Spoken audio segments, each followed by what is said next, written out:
नमस्कार, मैं Sita Soni, assistant professor department of zoology, GHS government PG college Sujangarh.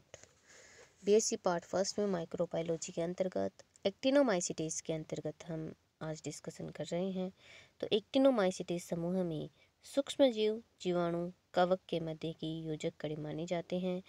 तो एक्टिनोमाइसीटीज जो है, इनको चूंकि जीवाणु और कवक के मध्य की और सूक्ष्म जीवों के मध्य की योजक कड़ी मानते हैं, तो इनका शरीर कवक के समान साखी तंतु के समान होता है, परंतु अन्य जीवाणुओं के समान इनमें अस्पष्ट केंद्रक पाया जाता है।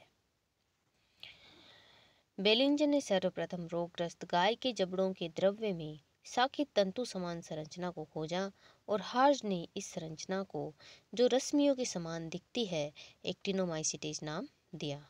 ये सूक्ष्म जीव सहकोशिकीय तंतु के समान होते हैं। इनमें गति अंगों का अभाव होता है, अर्थात एट्राइकस प्रकार के होते हैं। इनमें जनन विखंडन के द्वारा होता है। तंतु भागों में ये खंडित हो जाते हैं और प्रत्येक भाग नव जीव में परिवर्तित हो जाता है। एक्टिनोमाइसीटीज के मुख्य उदाहरण है एक्टिनोमाइसीस इजरायली और एक्टिनोमाइसीस एरिकोसानी। एक्टिनोमाइसीटीज समूह जो है, इससे एक्टिनोमाइकोसिस रोग हो जाता है। इसमें जबड़े, फेफड़े आदि में सूजन हो जाती है और यह अधिकतर पुरुषों और स्त्रियों में जो है होता है। इसकी अधिकता जो है पुरुषों में होती है, जबकि स्त्रियों में यह रोग कम होता है। रोग का सबसे सरल उपाय मुख, गुहा तथा दांत की नियमित सफाई की जानी चाहिए।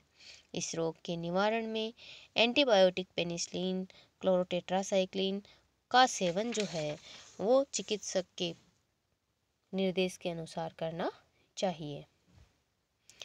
अविकल्पी अंतःकोशिकीय सूक्ष्मजीव। अविकल्पी अंतःकोशिकीय सूक्ष्मजीव जो है एक विशेष समूह है जो मनुष्य एवं विभिन्न जंतुओं के अंतःकोशिका स्थलों में पाया जाता है, अर्थात ये जीव कोशिकाओं में ही रहकर वृद्धि करते हैं। इन सूक्ष्म जीवों को जीवाणु और वायरस के मध्य की योजक कड़ी माना गया है। यह सूक्ष्म जीव भी वायरसों के समान परपोषी की कोशिका में प्रवेश करने के बाद ही संख्या में वृद्धि करते हैं तथा बेसोफिलिक वायरस के समान व्यवहार करते हैं। जीवाणु की तरह इनमें कोशिका भित्ति पाई जाती है। ये सूक्ष्म जीव क्लेमाइडी तथा रिकेट्साई होते हैं। अविकल्पी सूक्ष्म जीव आकृति में गोल या झड़के समान होते हैं तथा इनका आकार 0.2 टू 0.5 माइक्रोन होता है। इन पर स्पष्ट कोशिका भित्ति का आवरण होता है और इनमें दोनों प्रकार के न्यूक्लिक अम्ल, डिऑक्सीराइबोन्यूक्लिक अम्ल तथा राइबोन्यूक्लिक अम्ल पाया जाता है। इनमें गति अंगों का अभाव होता है, अर्थात ये भी एट्राइकस प्रकार के होते हैं।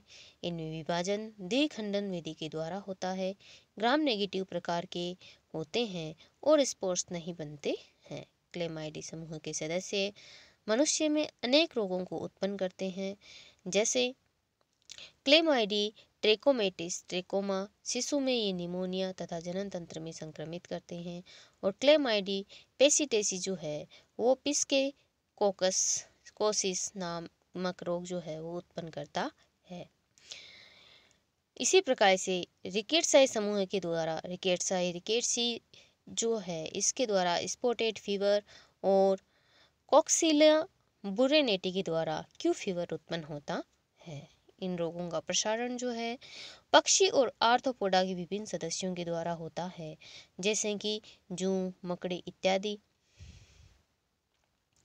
इन रोगों से बचने के लिए व्यक्तिगत स्वास्थ्य पर विशेष ध्यान देना चाहिए।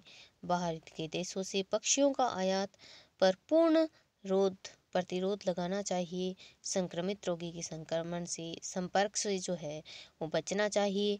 इसके अतिरिक्त पेनिसिलिन, टेट्रासाइक्लिन और क्लोरामफेनिकोल, एरिथ्रोसिन इत्यादि औषधियों का उपयोग करना चाहिए।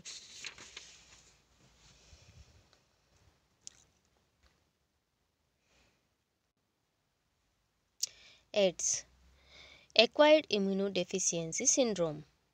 एक्वायर्ड इम्यूनोडिफिशियंसी सिंड्रोम जो है वो भयानक और असाध्य रोग है, परंतु कुछ वर्षों से जो है ये कैंसर से भी भयानक हो रहा है। एड्स का पूरा नाम जो है उपार्जित प्रतिरक्षा अक्षमता सिंड्रोम है तथा यह HIV वायरस के द्वारा फैलता है। यह इस सदी का भयंकरतम रोग है। आज के आधुनिक युग में इसका कोई भी उपचार उपलब्ध नहीं है, इसलिए बचाव ही एकमात्र चिकित्सा है। एड्स की खोज अमेरिका में जून 1981 में की गई, जब कैलिफोर्निया में कुछ डॉक्टर समलैंगिक प्रवृत्ति के मनुष्य की जांच कर रहे थे। रॉबर्ट गेलो ने 1984 में राष्ट्रीय स्वास्थ्य संस्था अमेरिका में एड्स रोग से पीड़ित रोगी से रिट्रोवायरस को पृथक किया व उसका नाम टी सेल या टी कोशिका लिम्फोट्रोपिक विषाणु थर्ड रखा। एड्स रोग HIV के द्वारा होता है और इस रोग में मनुष्य में प्रतिरक्षा की क्षमता धीरे धीरे समाप्त होती जाती है। रिट्रोवायरस में आनुवंशिक पदार्थ RNA तथा ट्रांसक्रिप्टेज एंजाइम पाया जाता है। ये 3 प्रकार के होते हैं: स्पूमा वायरसेस, ओनकोवायरसेस और लेंटिवायरसेस। हमारे देश में एड्स नियंत्रण पर कार्यरत सरकारी संस्था राष्ट्रीय एड्स नियंत्रण संगठन के एक अनुमान के अनुसार लगभग 10,50,000 लोग HIV रोग से ग्रसित है और इस शताब्दी के अंत तक 50 लाख व्यक्ति जो है इससे ग्रसित हो जाएंगे। HIV विषाणु की संरचना जो है उसमें ये आवरण युक्त विषाणु होते हैं। ये 90 से 120 नैनोमीटर व्यास के होते हैं, गोलाकार होते हैं और ये सूक्ष्मदर्शी से ही दिखाई नहीं देते हैं, इसलिए इसको देखने के लिए इलेक्ट्रॉन माइक्रोस्कोप का यूज करना होता है। इलेक्ट्रॉन माइक्रोस्कोप में देखी गई संरचना में इस विषाणु के मध्य में न्यूक्लियोप्रोटीन का एक आवरण जिसमें एक स्ट्रैंड RNA तथा प्रोटीन पाया जाता है। विषाणु RNA के साथ ट्रांसक्रिप्टेज एंजाइम भी पाया जाता है। कोर एक प्रोटीन खोल कैप्सिड से घिरा होता है। यह कई खोल छोटी छोटी इकाइयों का बना होता है जिन्हें कैप्सोमियर्स कहते हैं। कोर व कैप्सिड दोनों मिलकर न्यूक्लियोकैप्सिड कहलाते हैं। HIV के कैप्सिड के बाहर एक आवरण पाया जाता है। यह लिपिड व प्रोटीन का बना होता है। HIV की जो आनुवंशिक संरचना है उसके अनुसार HIV में सिंगल स्ट्रैंडेड RNA पाया जाता है और कई जीन होते हैं, जैसे GAG जीन। यह जीन विषाणु की कोर व कवच को निर्धारित करता है। POL जीन, यह जीन अनुलेखनी ट्रांसक्रिप्टेज एंजाइम व अन्य एंजाइमों को कोड करता है। ENV जीन, यह जीन आवरण के ग्लाइकोप्रोटीन को निर्धारित करता है। TAT gene regulatory gene protein का नियमन और संश्लेषण करता है और VPR, REF, VIF, VPO, NEF ये असंरचनात्मक व नियामक अन्य जीन जो है वो पाए जाते हैं। HIV विषाणु को प्राप्त करने के कुछ स्थल है, जैसे रुधिर से इनको प्राप्त किया जाता है। रुधिर में मोनोसाइट और लिम्फोसाइट से, कोशिका में स्वतंत्र रूप से ये उपस्थित प्लाज्मा से, सीमन और सर्वाइकल फ्लूइड से, लार व दुग्ध से, आंसू, त्वचा कोशिकाएं, फुफ्फुस व अन्य कोशिकाओं से इस वायरस को अलग किया जा सकता है। शरीर में HIV के प्रवेश करने के बाद रोग के चिन्ह और लक्षण प्रकट होने का समय कुछ माह से लेकर 8 से 10 वर्ष का होता है। इसे विंडो पीरियड कहते हैं। एड्स का जो संक्रमण है वो असुरक्षित यौन संपर्क, रोगी व्यक्ति के ब्लड ट्रांसफ्यूजन द्वारा, ऊतक या अंगों के दान से, संक्रमित मां से उसके शिशु को और रोगी द्वारा उपयोगित की गई सुई के द्वारा जो है इसका ट्रांसमिशन होता है। एड्स का जो टेस्ट है यह है एलाइजा। इसे कहते हैं एंजाइम लिंक्ड इम्यूनोसोर्बेंट एसे। एलाइजा परीक्षण में धनात्मकता आने पर एक और पुष्टि परीक्षण वेस्टर्न ब्लॉट परीक्षण किया जाता है।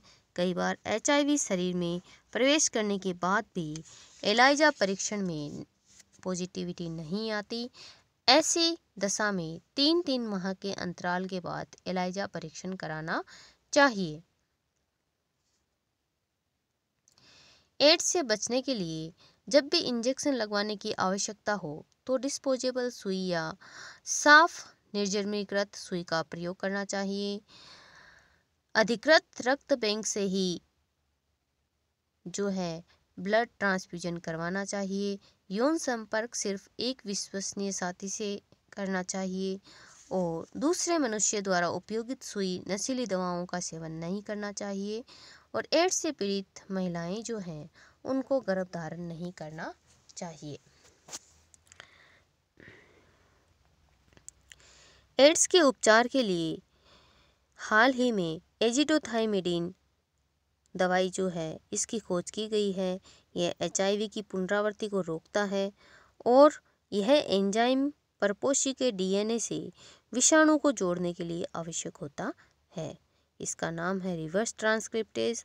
एड्स विषाणु सामान्यतया केंद्रीय तंत्रिका तंत्र को प्रभावित करता है और अतः ऐसी औषधि होनी आवश्यक है जो मस्तिष्क सेतु को पार कर सके, क्योंकि HIV विषाणु शीघ्र उत्परिवर्तित हो कई प्रभेद वाले हो जाते हैं। अतः इस रोग के प्रतिरोधी टीके की खोज अभी तक नहीं हो पाई है। अतः इसके बचाव ही जो है इसका उपाय है। धन्यवाद।